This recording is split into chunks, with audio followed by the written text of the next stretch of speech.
Papunta pa lang kami ng Hong Kong, ang dami ng aberyang nangyari. Yung paboritong The Little Mermaid na libro ni Jace na iwan namin sa eroplano. At nung sinabi ko ito sa kanya, ito yung naging reaction niya. I will buy you one for you, okay? I forgot the airplane. It's in the airplane.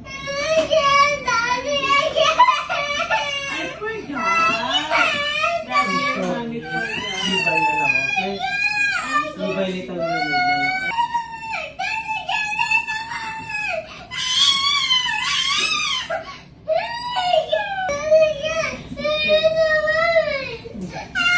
Pinatabi ko ito kay Daddy Tano, nilagay niya sa may upuan, nakalimutan niya at nakalimutan ko din. Hindi na kami nagsisihan mga Marikoy, naganap na lang kami ng solusyon at tinulungan na lang si Jace para makamove on. Yung mga nararamdaman niya mga Marikoy, dinala niya na lang sa pagdodrawing. Can I see?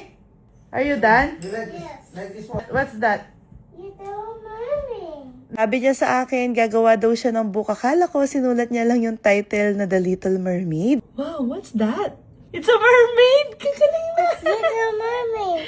Wow! And this one? See? See, what's that? See which? See which? Galing na! At para makabawi din, binilhan ko siya ng nire-request niya na mermaid dress. At eto na nga pala yung day 3 namin sa Hong Kong. Hi, mga Marikoy, sa day 3 namin, pupunta na naman kami ng Disneyland. Bago nga pala umalis, bumaba kami ni Mami Precious Angel at nag-mall kami. Tapos nakakita kami ng Disney Store na outlet. Nakakita nga pala ako ng tumbler at alam ko magugustuhan nito ni Ate Seiya. Kaya binili ko ito at pinaabot ko kay Jace. Nakakatuwa din ito si Jace kapag nag-share kami sa iba, gustong-gusto niya. Anyway, itong hotel nga pala ay kadugtong ng mall. Bukod sa mall, mga Marikoy, katabi niya din yung train station. Kaya hindi na kami nahihirapan kapag may gusto kaming bilhin or may gusto kaming puntahan. Kaso mga Marikoy, puro Disneyland lang yung pinupuntahan namin. Dahil request ito ng mga bata, lalo na ni Ate Jessie at Kuya Tenten. Imagine, first time mag-Disneyland ni na Daddy D. At ito din yung unang beses na nakatatlong araw na kami sa Disneyland. Pangatlong araw nga pala, mga Marikoy, tinanong ko si Jace kung ano yung gusto niyang sakyan na ride. Dahil nga pabalik-balik na kami dito, kaya medyo kabisado niya. At isa lang yung nire-request niya sa amin, gusto niya daw ma-meet si Ariel. Sayang nga mga Marikoy, nung day 2, naka-Ariel dress siya, hindi namin nakita si Ariel. Pero ngayong day 3, sinuwerte kami. Habang naglalakad kaming dalawa ni Jace, nakakita ako ng pila para makita si Ariel. Ayun lang nga mga Marikoy, dahil na-overwhelm siya habang nakapila, kinailangan ko siyang kargahin. At nung nakita niya ng malapitan si Ariel, lalo siya na-overwhelm. Ikilig din siya mga Marikoy at nahiya. Hindi niya kasi na-expect na makikita niya ngayon si Ariel. At kahit hindi siya nakatingin, nag-hi naman siya ng 2 beses kay Ariel. Tapos nagpaalam pa siya. Bye-bye. Sobrang saya at kinilig din ako para sa kanya. At kay Ariel, nakakita din siya ng iba pang princess. Dahil bandang lunchtime na nga pala ito mga Marikoy, kaya nakaramdam na kami lahat ng gutom. Para makabawi sa pagtitreat nila ate ko sa amin, sabi ko sa kanila ako na yung magbabayad para sa lunch. At ni-request ko pa nga na dito na lang kami sa loob ng Disneyland kumain. Sabi ko sa kanila, madalang lang naman para matry namin lahat yung pagkain dito. Corner cupping nga pala ito mga Marikoy. Feeling namin madami yung mga serving nila, kaya nag-order na lang kami ng 6 na main dishes. At in fairness naman, lahat kami ay nabusog at napakasarap lahat ng magkain. Kaso nga lang mga Marikoy, nung inabot na yung bill, muntik akong mahimatay. Salad lang naman ako mga Marikoy, pero para na akong hina-high blood. Umabot kasi ng 17,000 pesos yung bill namin para sa lunch. Kaya nung sumakay na sila ng rides, hindi na ako sumama. Umupo na lang ako sa isang tabi. Charot lang, hindi ako sumama kasi si Jace ayaw niya dun sa mga rides na yun at hindi sila pwede. Kaya umupo na lang ako dito sa tabi nila para bantayan sila. Masaya din itong si Jace dahil na-meet niya si Ariel mga Marikoy, kaya ayoko siyang pilitin na mag-rides. Baka mag-muryot na naman siya at mawala sa mood. Nakakatuwa nga pala itong si ate na nagbababos dito. Dinadamihan niya yung pababos niya para kay Jace. At habang nandito kami ni Jace, naramdaman ko na magsisimula na yung parig. Kaming dalawa lang nga pala dyan kasi lahat ng kasama namin ay nag-rides. Kapag natatakot itong si Jace, lagi siya nagpapabuhat, kaya binuhat ko siya dyan.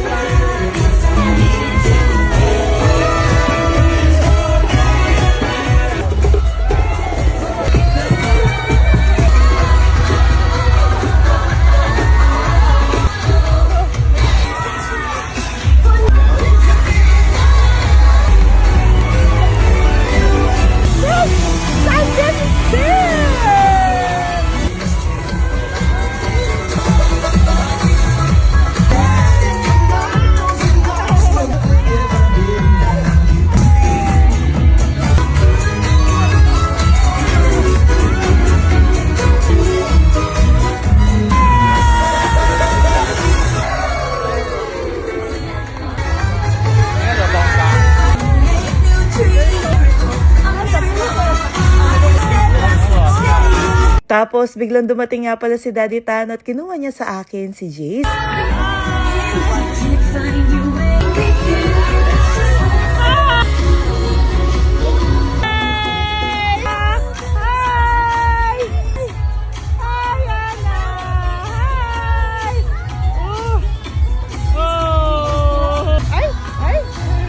Pagkatapos ng parade, niyaya ako ni Ate Jessie na sumakay ng rides. Tinatakot niya pa nga ako, sabi niya nakakatakot daw itong papasukin namin. In fairness naman, totoo yung sinasabi niya kung matatakotin ka at magulatin. Dahil dito, bigla-bigla na lang may lumalabas at meron ding nagmamagic. Tapos, good thing din, hindi namin sinama si Jace dito dahil napakalakas ng mga sounds. At nakakagulat yung mga sounds, baka matakot lang si Jace kung sumakay siya dito. Katapos ko nag-ride, si Daddy Tano naman yung sumama kila Ate Jessie. Para mag-enjoy kaming lahat mga Maricoy, alternate kami sa pagsakay ni Daddy Tano. Pero kapag pwede si Jace at gusto niya, sinasama namin siya. Pag naghihintay kami, hindi naman siya nabobore kasi nag-enjoy siya dito sa trolley niya. Sa labas nila Daddy Tano, niyakap kagad siya ni Jace na para bang ang tagal nilang hindi nagkita. Pagkabalik namin ng hotel mga Maricoy, nag-order na lang kami sa McDo para sa dinner namin. Kaso sa sobrang dami ng order namin dahil marami kami, kaya nilagay na lang nila sa isang malaking box. At ayan na nga yung mga pangyayari sa loob ng mall. Kung papasok kasi sa hotel na pinag-i-stayan namin nasa bandang 3rd floor. Kaya halos buong mall mga Maricoy yan nalibot namin bago kami makarating ng hotel. Sa totoo lang, hindi naman sila nahihirapan dyan. Tawa lang kami ng tawa. Sa aming lahat kasi walang matino mga Maricoy. Naparami nga pala yung kain ko ngayong araw na to. Buti na lang may dala akong shepu-apu. Madalas talaga tuwing umaga ko ito iniinom. Pero kapag napapadami yung kain ko, umiinom din ako tuwing gabi. Para mabilis ma-digest yung kinain ko mga Maricoy at kinabukasan ilalabas ko na. Buti na lang din itong shepu-apu, madali lang siyang timplahin. Sa may baso ka tsaka tubig, okay na yun. At ang pinaka gusto ko dito kapag tinitake ko ito, nawawala yung pagka-bloated ko.